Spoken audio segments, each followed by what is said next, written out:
बहुत काल व्यतीत हो जाएगा, आपको स्वीकार करना होगा। जहां भोगों के छोड़ने की बात आती है, जहां अहम को चकनाचूर करने की बात आती है, जहां रिश्ते नातों को स्वाहा करने की बात आती है, यही भेंट देनी है अपने को। अपने को प्रभु की प्राप्ति के लिए जो भेंट देनी है वो यही देनी है। क्या? अपने शरीर का समर्पण, अपने शरीर संबंधी भोगों का समर्पण, अपने रिश्ते नातों का समर्पण। आप एक ही नाता है, केवल प्रभु के संबंध से नाते ने राम के मनियत, नहीं तो नहीं। वो अंजन किस काम का जो आंख में लगाए और आंख फूट जाए है? वो संबंध किस काम का जो परम प्यारे प्रीतम प्रभु से विमुख करके हमें संसार में फंसा दे। अंजन कहां आंख जो फूटे, बहुतक कहां लो। जाते हुए स्नेह राम पदे तो मतो हमारो, जिससे प्रभु के चरणों में प्रेम हो जाए, यही हमारा मत है, इसलिए इसको त्यागना अनिवार्य है। उपासक जो सत्संगी है, मीठा बचन उचारिए, नवता सब सू बोल, हृदय माहि विचार के, तब मुख बाहर खोल। मृदु वचन बोलना सीखो। अगर वाणी से किसी के भी हृदय में क्षोभ पहुंचता है तो ऐसी वाणी मत बोलिए। वाणी ऐसी बोलिए मन का। सत्संग तुम्हारे ऊपर असर तब करेगा, पहले आप सुधार कीजिए। कपड़े में रंग चढ़ाने के पहले उसकी अच्छी धुलाई हो जाती है, फिर बढ़िया रंग चढ़ता है।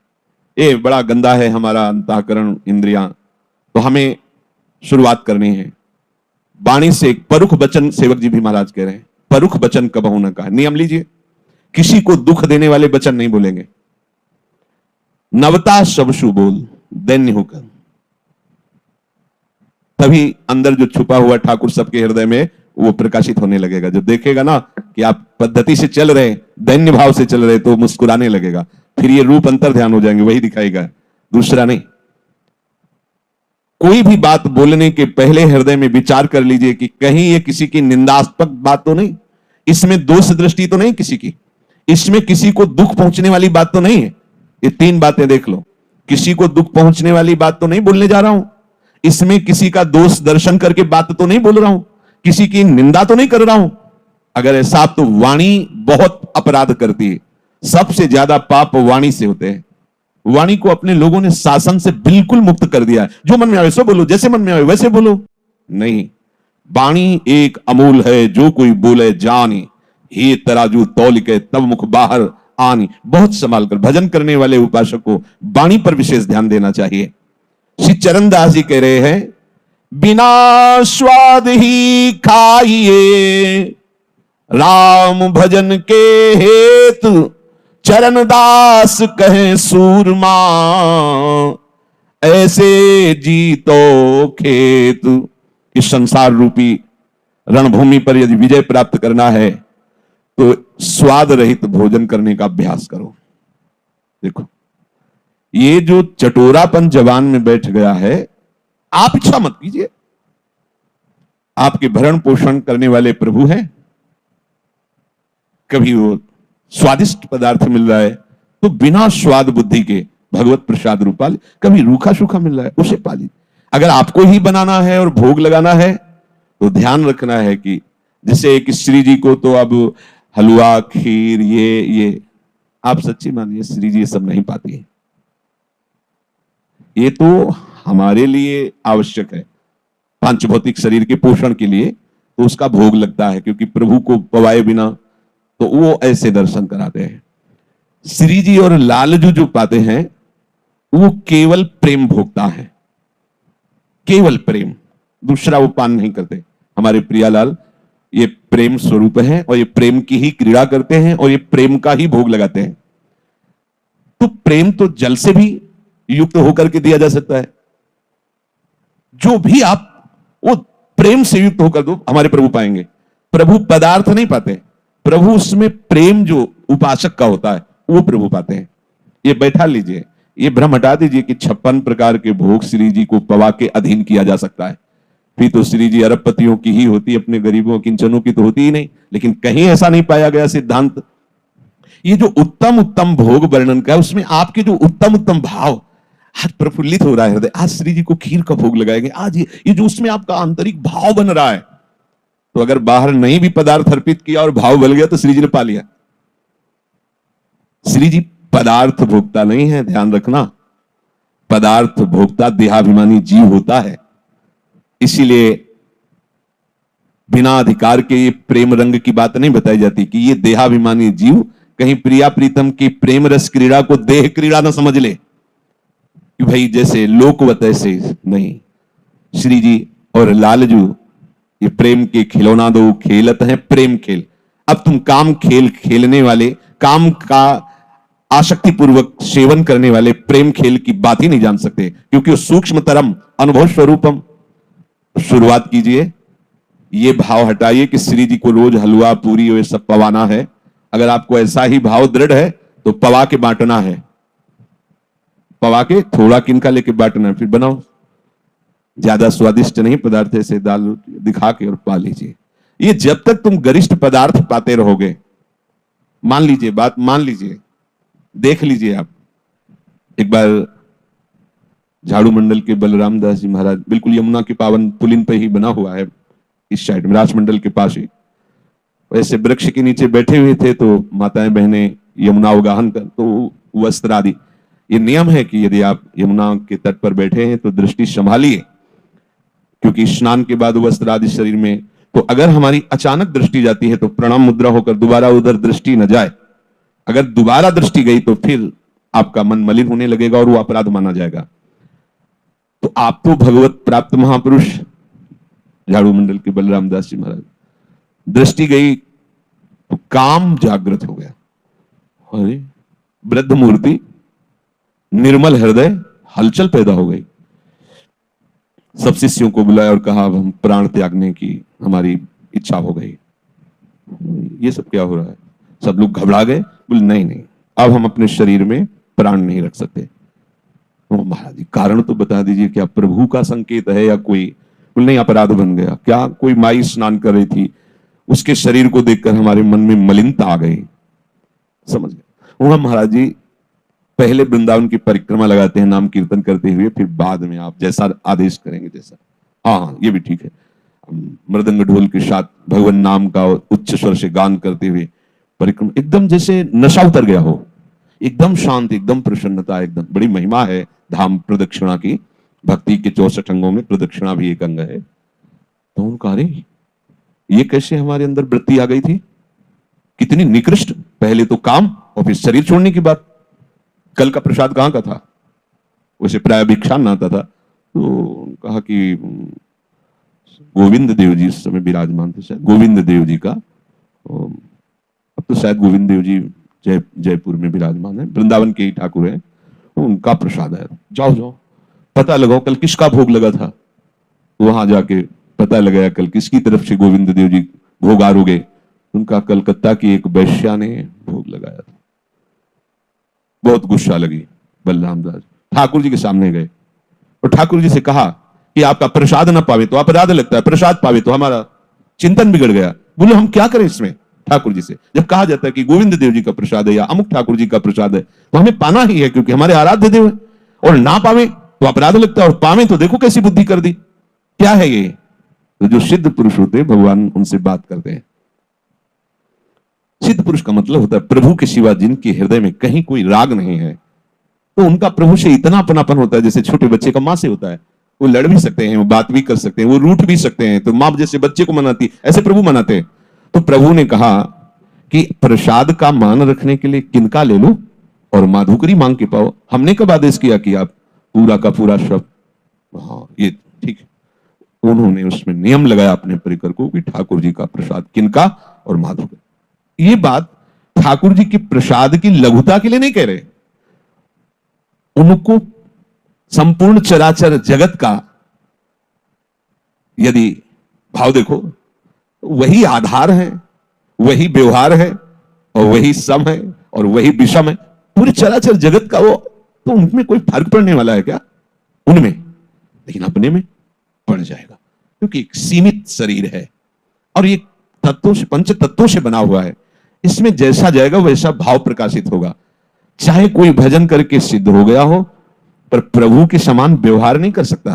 प्रभु के समान हो सकता है, प्रभु और प्रभु के जनों में अभेद है, ये पक्की बात है, पर वो प्रभु के समान ऐश्वर्यवान नहीं हो सकता। कि उसके कहने से सूर्य चलेगा, उसके भय से मृत्यु भयभीत होगी, ऐसा नहीं है। वो विराट रूप रख के संपूर्ण, ऐसा नहीं है। वो उसी समुद्र में तरंग लीन हो गई, वो समुद्र में हो गया, पर तरंग समुद्र नहीं प्रकट कर सकती, पर समुद्र करोड़ों तरंग प्रकट कर सकता है, इतना भेद बना ही रहता है। यहां कह रहे हैं कि बिना स्वाद ही खाइए। यदि सत्संग का रंग हृदय में चढ़ाना है तो बिना स्वाद, इस पर हम बहुत बार चर्चा करते हैं, आप सुनते हैं पर असर नहीं होता। कहते आप ही तो बनवाते हैं और जो पवाते हैं वही पाते हैं, तो आपने ही तो संसार रचा है, वो आप ही मना कर रहे हैं, तो जो मना कर रहे हो मत पाइए, वो मत कीजिए। आपका ही तो रचा हुआ है पूरा संसार, आपका ही तो रचा है। अशुद्ध, अभक्ष, दुष्ट, ये सब उन्हीं का तो रचा हुआ है, तो उन्होंने ही तो आदेश किया है ऐसा करो ऐसा ना करो, जो कहते हैं ना करो वो ना करो, उसमें थोड़ी कि आपका ही दिया हुआ है, तो फिर और कुछ भी आपका दिया हुआ है। ऐसे ही आपको समझना होगा। कुछ समय तक आप थोड़ा लड़िए इस बात में, फिर आपका स्वभाव बन जाएगा। बहुत आनंद आता है भजन में। ये भोजन चौपट कर देता है भजन को, और ये भोजन ही भजन में तन्मय कर देता है। दोनों बात समझ लीजिए। पूज्यपाद श्री उड़िया बाबा जी महाराज ने कहा है कि रसमय भोजन तो नीरस भजन, और नीरस भोजन तो रसमय भजन। अब देख लीजिए, एक तरफ गुलाब जामुन खीर और चकाचक, और एक तरफ राधा नाम सुधारसम। जिभ्या किधर ललचाएगी? गुलाब जामुन की तरफ।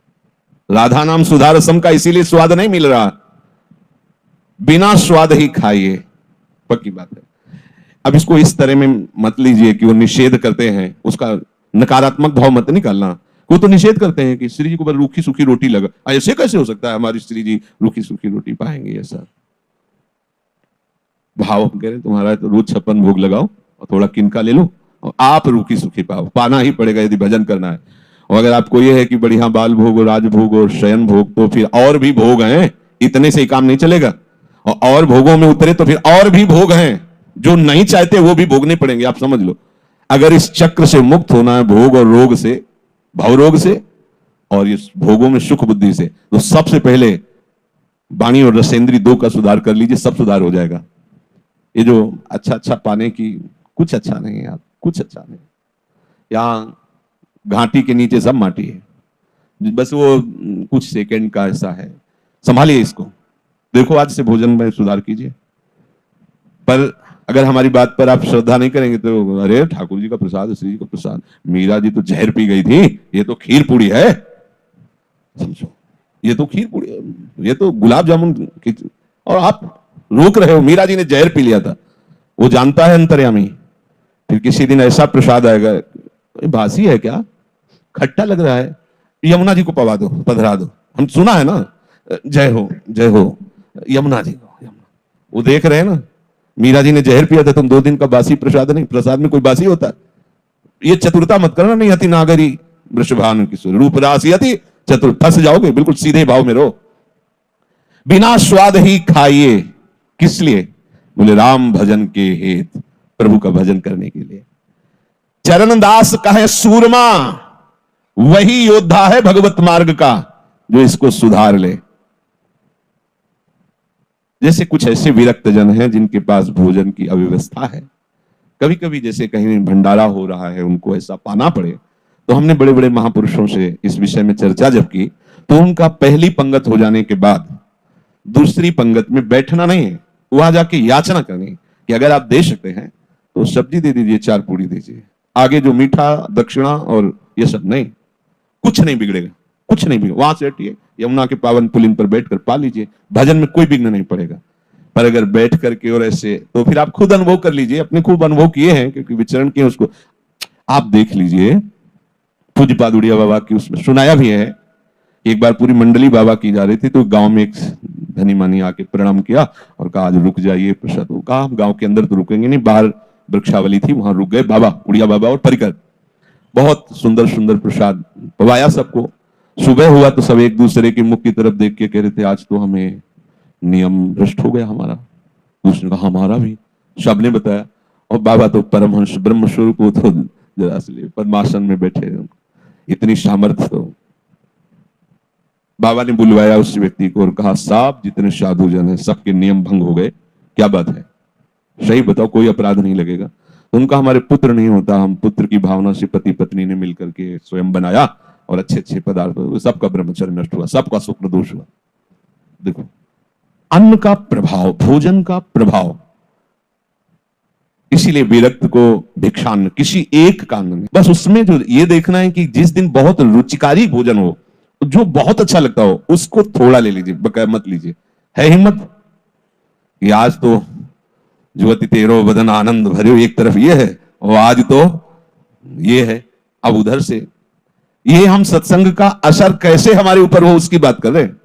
बिना स्वाद ही खाइए राम भजन के हेत, चरणदास कहे सूरमा, ऐसे जीतो खेत, ऐसे ऐसे चलो तब जीत जाओगे, इस माया की रणभूमि में तुम विजय प्राप्त करोगे। उसे सूरमा कहा है, वही बलवान है जो वर्तमान में उपस्थित भोग का त्याग कर सके। पीछे तो सब डींग हाँकते हो, जब सामने उपस्थित होता है, अब शाम से देखेंगे, आज तो छक्के पा लेते, शाम से देखेंगे, वो शाम कभी जीवन में नहीं आएगी। त्यागना है तो अभी, काल करे सो आज कर, आज करे सो अब, अभी अभी सामने वर्तमान में आए हुए भोग का त्याग जो करता है वही त्यागी है। भविष्य में त्याग कर देंगे उसे त्यागी नहीं कहते। वर्तमान में जो सामने उपस्थित, नहीं रूखा सूखा खाई के ठंडा पानी पियो, देख पराई चूपरी मत ललचावे जी, जो बोले तो हरि कथा, नहीं तो मौन गहे सदा ध्यान, चरणदासे धारणा धारे सो सज्ञान। अगर बोलना है तो नाम बोलो, भगवत चर्चा बोलो, नहीं तो मौन रहो। अब इस बात पकड़िए आप, मौन गए तो ध्यान। अगर बोलना है तो नाम कीर्तन कर रहे हैं, पद गायन कर रहे हैं, प्रभु की लीला के विषय में बात कर रहे हैं। चरणदास ये धारणा, श्रवण और मनन, फिर उसे धारणा। अगर ये धारणा धरे तो वही सत्संगी, वही सज्ञान। हमारे हृदय में ये बात बैठ जानी चाहिए कि जो संत महापुरुषों के द्वारा निकले हुए वचन है वो हम तभी धारण कर सकते हैं जब हमारी वाणी पवित्र होगी, जब हमारा भोजन पवित्र होगा। एक जगह वर्णन है कि अगर ये 10 पवित्र हो तो ही बात बनेगी। कह रहे हैं कि स्थान, दूसरा अन्न, तीसरा पेय पदार्थ जल। बहुत समस्या है कलयुग में, बहुत जल्दी भगवत प्राप्ति होती है तो बहुत समस्या है। अभी परसों ऐसा दूध मिला, भारी परेशानी उससे, मतलब दूध जैसी, दुग्ध जैसी पावन वस्तु में कैसे कैसे केमिकल मिला के दिए जा रहे हैं। अब किस पर विश्वास करें? कहां गौ कोई पालना नहीं चाहता, फ्लैट में गौ कैसे रखे? अच्छा कुत्ता रखा जा सकता है फ्लैट में, वो कुत्ता। देखो कलयुग का प्रभाव, भगवत प्राप्ति बहुत जल्दी हो जाती है कलयुग में, बहुत कृपालु है भगवान, जो 10,000 वर्ष वो 24 घंटे नाम कीर्तन से फल प्राप्त हो जाता है, बहुत महिमा है। पर साथ में ये भी है हमारा आहार गलत होता है। किसी भी यज्ञ या व्रत अनुष्ठान को भंग करने के लिए थोड़ा सा भक्ष पदार्थ डालने की कोशिश आसुरी प्रवृत्ति वाले करते थे। अब जरूरत नहीं उनको, क्योंकि सिद्ध ही नहीं होगा। अब घी कहां से खरीदे? मतलब भगवत आराधन कहां से खरीदे? आप एक ट्रक घी ले सकते हैं, एक ट्रक घी, हजारों किलो खोया ले सकते हैं, व्यवस्था है। पर गाय कहां है? कहां इतना पशु सेवन हो रहा है? कहां इतनी भारी व्यवस्था हो रही पशुओं की सेवा की? वृत्ति जा रही है। शरीर रोग से ग्रसित, चिंता, नाना प्रकार की परेशानियां। केवल रोटी अगर आप खाएंगे तो उसमें भी इतनी खाद पड़ी। 8 मन 1 बीघे में होता था हमारे समय में, इस समय 45, 50, 60 मन 1 बीघे में होता है। अन्न बढ़ गया लेकिन स्वास्थ्य रहित हो गया, स्वाद रहित हो गया। बड़ा, अब करे तो करे क्या करे? सब्जी घरों में केवल हल्दी उसमें सिलबट्टा में पीस के, थोड़ी धनिया ऐसे छो, तो घिया छप्पर से उतार ली जाती थी, तो ऐसे स्वस्थ। अब घिया तो इतनी बड़ी है पर शाम को उसमें इंजेक्शन लगा, केमिकल लगा के, कहां कैसे क्या करें? आप देखो जब ऐसे दृष्टि डालो तो। अच्छा बोले हमारे घर में गाय बंधी हुई, अब उसको राशन क्या पवाते हैं? भारी से भारी ऐसी वस्तुएं डाल डाल करके गेहूं की फसल में, तो उस पौधे पे पूरा अन्न पे असर, उसी का भूस, उसी की घास, और वही जाएगा, वो दूध बनेगा। ठीक है आप दूध निकाल, लेकिन उसमें कितना दूषित पदार्थों के द्वारा गाय छोड़ दी गई। 5-5 हजार बीघे ऐसे खाली पड़े हैं, उधर सैकड़ों गायें चल रही दिन भर, फिर वो जो दूध का पा करके दुग्ध बना, वो ऐसे पियो, ऐसे स्वास्थ्य एकदम। कलयुग का प्रभाव बढ़ रहा है, हर पदार्थ दूषित। एक दूध को गंदे तरीके से बना करके पैसा लेने के लिए बेच रहा है। अपने बच्चे को मना करता है कि इसे मत छूना, वो वाला ले लेना, और वैसे ही सैकड़ों बच्चे पिएंगे। कैसी आसुरी प्रवृत्ति है कि उनके कोमल कोमल अंगों में उसका कितना कुप्रभाव पड़ेगा। वो जो बनाया गया, ये जो गंदे तरीके से खोया बनाया गया, घी बनाया गया, इसका क्या प्रभाव पड़ेगा। आप करे तो क्या करे, जीना पड़ेगा, उसी परिस्थिति में जीना। इसीलिए सबके शरीर अस्वस्थ हो रहे, सबकी बुद्धि विकृत हो रही, भोग वासनाएं बढ़ रही, क्योंकि वो उसकी स्थान, अन्न और जल।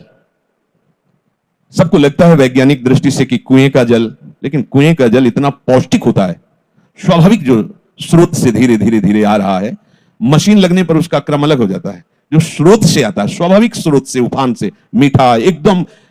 गांव में बिजली नहीं होती थी, फ्रिज की जरूरत नहीं थी, कुएं से 2 बाल्टी डालो, रोम रोम खड़ा हो जाएगा, ठंडा हो जाएगा शरीर, इतना इतना सुंदर। वो मटकी में रखने की जरूरत नहीं, सीधे कुएं से लो, एकदम शीतल जल। और ठंडी के समय धुआं निकल रहा है एकदम। देखो कैसा प्रभाव बदलता चला जा रहा है। जल छोटी छोटी पैकेटों में लोगों को देखते हैं, ऐसे दांत से प्लास्टिक हटाए, क्या बुद्धि बनेगी। हमारी कैसी स्थिति होती चली जा रही है। प्रभु का चिंतन भजन छूट गया ना, धर्म कर्म छूट गए, तो प्रकृति ने अपनी सब वस्तुओं को छुपाना शुरू कर दिया।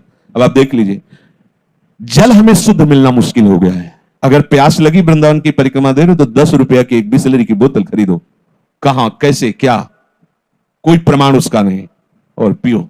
या वो प्लास्टिक की 2 रुपया देके ऐसे फाड़ो मुंह से प्लास्टिक। स्थान, अन्न, जल और परिवार, जहां आप रह रहे हैं, और आपका आस पड़ोस, और आपका दृश्य, और आपका अध्ययन साहित्य, और आपका बोलना, और आपका कार्य आजीविका, और आपकी वृत्ति, यही आपको महात्मा बनाती है, दुरात्मा बनाती है। अगर ये 10 अपने भागवती के अनुकूल में हो, तो सत्संग का बहुत जल्दी रंग चढ़ जाए। देखो, आज इस श्लोक पे, व्याख्या पे ना जाके, जो उसको धारण करने के लिए बात कही, उस पर ध्यान दो। यद्यपि अब कहा जाए कि शुद्ध भोजन करो, तो वो केवल कहने मात्र से है, क्योंकि जो उसकी मूल शुद्धता है वो धीरे धीरे अशुद्ध सब हो रहा है। पर हमारे पास एक ऐसी महामहिम शक्ति है जो भारी अशुद्धता को मिटाकर भी आपको महात्मा बना देगी। उसका नाम, हमारी प्यारे जू का जो नाम है, आराध्य देव का, ये आपको परम पवित्र करेगा। पर इस नाम में रुचि हो सके, इसलिए ये जो हमने उस दिन बाजार की बात कही थी कि नहीं पाना, उसका कारण है, आप लोग जिह्वा के स्वाद के कारण उसे नहीं देख पाते। कभी कोई ऐसी सामग्री जैसे, तो उसको जब देखते हैं तो उसमें ना तो भजन के परमाणु कहीं मिल पाएंगे, और ना आपका शरीर स्वस्थ रह पाएगा। जैसे आप सरसों का तेल पेर करके फिर आप सेवा में लगाए, तो कुछ तो शुद्ध हुआ ना। अब वो कौन से तेल में पकी, कितनी बार उसमें कितनी सामग्री पक चुकी है, उसका क्या स्वरूप है। कम से कम उपासना में हमको ऐसा सरल सात्विक आहार चाहिए जिससे हमारे अंगों में बोझा ना पड़े, चर्बी न बनने पावे, प्रमाद ना आने पावे। सत्संग में बैठे सो जाते हैं। सत्संग में परसों किसी से पूछा था, सत्संग सुना? बोले थोड़ा सुना, वो भी आपने कह दिया था सोना नहीं, प्रारंभ में ही तो थोड़ा तो सुना, इसके बाद तो फिर सो गए। बढ़िया है, नहा धो के 4:30 बजे आए, कूलर चल रहे, पंखा चल रहे, घंटा 1.5 घंटा तो अच्छी नींद आ ही जाएगी, भागवतिक वातावरण। बाद में मिला क्या आपको? तो ये क्या, ये क्यों हो रहा है? क्योंकि हमारी जो जीवनी शक्ति हो क्षीण होती चली जा रही है। इसलिए भाई, एक खान पान की सामग्री, वो यद्यपि तो कहना ही एक असफलता है, क्योंकि हम कैसे कहें कि आप दूध सही लीजिए, घी सही लीजिए, सब्जी अधिक लीजिए, दाल, मूंग की दाल को पानी में डाल के धो तो उसमें हरापन छूटता है। बलिहारी कलयुग की मूंग की दाल को भी रंग दिया गया, उसको भी रंगा जा रहा है। अगर धोए ना और ऐसे बनाए तो उसका रंग जाकर के, तो बहुत सावधानी। अब इस बार तो उद्धार हो ही जाना चाहिए, अगले जन्म के चक्कर में नहीं पड़ना। जो अगला समय आएगा, हमें लगता है कैसे जिएंगे लोग। बोलो दूध पे हम विश्वास नहीं कर सकते, घी पे विश्वास नहीं कर सकते, हरी सब्जी पे विश्वास, अब हम जिए तो कैसे जिए भाई? ये तो है ना कि दूध घी आदि पवित्र चीजें पाइए। तो किसी डॉक्टर ने किसी को बोला था, परसों नरसों बता रहे थे, ये जो दूध पी रहे हो जहर है, तुम्हारे लिए बहुत नुकसानदायक है। सीधे गाय से ऐसे कहां गाय, कहां गाय तो गलियों में घूम रही 2-4 ऐसे।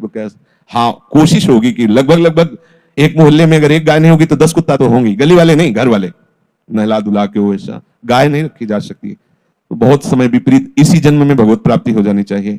अब अगला जन्म कलिकाल में जो होगा वो भजन विहीन, आप करना भी चाहें तो आपको सहयोग नहीं मिलेगा। देखो समय तो ज्यादा हो ही रहा है, पर हम अपने दिल की पीड़ा की बात बता रहे हैं। ऐसे संत भगवान अंतर ध्यान होते जा रहे हैं, जो भगवान में स्थित, जिन्होंने जीवन को प्रभु के चरणों में समर्पित कर दिया। बहुत घाटा, बहुत बड़ा घाटा होना शुरू हुआ कलयुग में, कि ये क्षेत्र है, गढ़ है, ये महापुरुषों का गढ़ है ब्रजभूमि।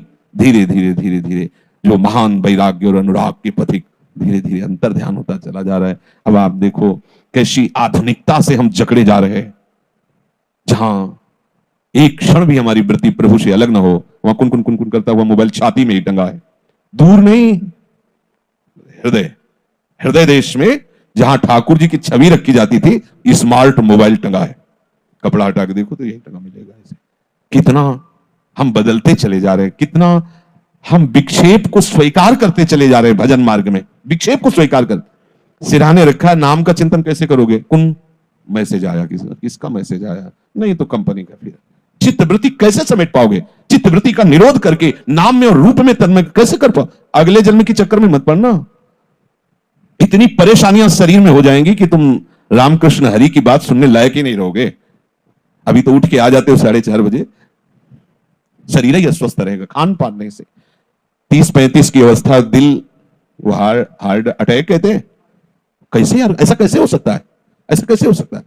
55 के ऊपर की बात तो समझ में आती, 30-35 वर्ष की अवस्था को प्राप्त शरीर में अटैक कैसे हो सकता है? हो सकता है क्योंकि खान पान सब जहरीला हो रहा है। सावधान हो जाओ। इतने कम समय में भगवत प्राप्ति कराने की सामर्थ्य कलयुग की है। बहुत बड़ा प्रतापी है, बहुत बड़ा प्रतापी, जो बड़ी बड़ी तपस्याओं से काम नहीं बनता और नाम कीर्तन से करवा देगा कलयुग।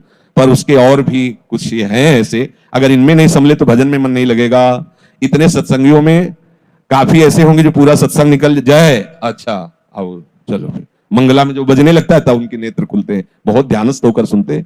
हम देख आपकी तरफ रहे हैं, लेकिन समझ काफी है तो समझ में आ जाता है कि इधर से नींद की तरंगे आ रही है, इसी सभा में है। इसलिए हम दोष नहीं देते, क्योंकि आपका आहार विहार तो संभलिए, वाणी को संभालिए, स्वाद दृष्टि को संभालिए और अंदर से जलिए कि इसी जन्म में भगवत प्राप्ति हो जाए, अगला जन्म ना हो। क्योंकि अब जो अगला आएगा तो और पगला कर देगा।